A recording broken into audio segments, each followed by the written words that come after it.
கிறிஸ்துவின் அன்பை விட்டு நம்மை பிரிப்பவன் யார்?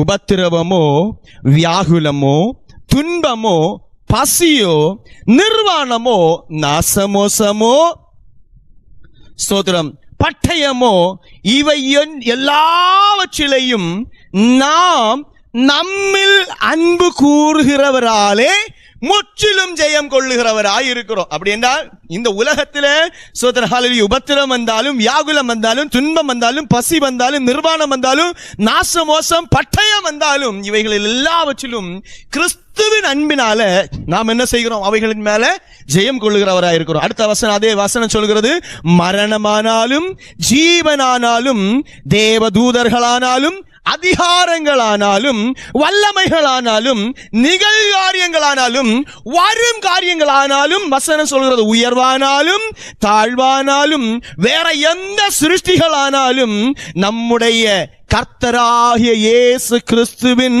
தேவனுடைய அன்பை விட்டு நம்மை பிரிக்க மாட்டாதென்று நிச்சயித்திருக்கிறேன் என்று பவுல் அடியார்கள் சொல்லும் பொழுது சொல்லுகிறார். அருமையான தேவ பிள்ளைகள், இந்த சத்தத்தை கேட்கிறவங்க ஒரு செகண்ட் நீங்க கொஞ்சம் கவனித்துக்கோங்க. இந்த உபத்திரவங்கள், கஷ்டங்கள், உயர்வுகள், தாழ்வுகள் எல்லாவற்றையும் குறித்து ஆண்டவர் சொன்னார். ஏன் அந்த வார்த்தையில ஒரு வார்த்தை, அதுக்குள்ளாக பாவம் என்கிற வார்த்தையை கூட ஆண்டவர் ஏன் இணைக்கல தெரியுமா? பாவம் மாம்சத்தில் இருந்து இழுக்கப்பட்டு உண்டாகிறது காரியமாக இருக்கிறது.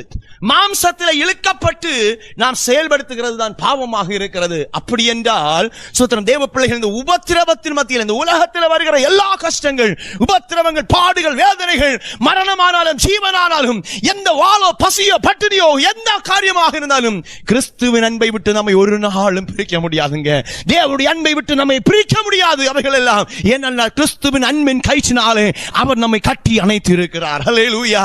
இந்த சத்தத்தை கேட்கிற தேவ பிள்ளைகளே, யார் யார் இன்னைக்கு உபத்திரவப்படுகிறேன், பாடுபடுகிறேன், வேதனைப்படுகிறேன், ஐயோ என்று அலறிக் கொண்டிருக்கிறீங்கன்னா, இன்னைக்கு கர்த்தருடைய ஆவியார் உங்களை பார்த்து சொல்கிறார், கர்த்தர் உங்களை கைவிட மாட்டார். அவர் முடிவு பரியந்தம் உங்களை நிலைநிறுத்துகிற தெய்வமாய் இருக்கிறார். இதோ உலகத்தை நான் ஜெயித்திருக்கிறேன் என்று சொன்னவர், அவர் முடிவு பரியந்தம், உலகத்தின் முடிவு பரியந்தம் அவர் நம்ம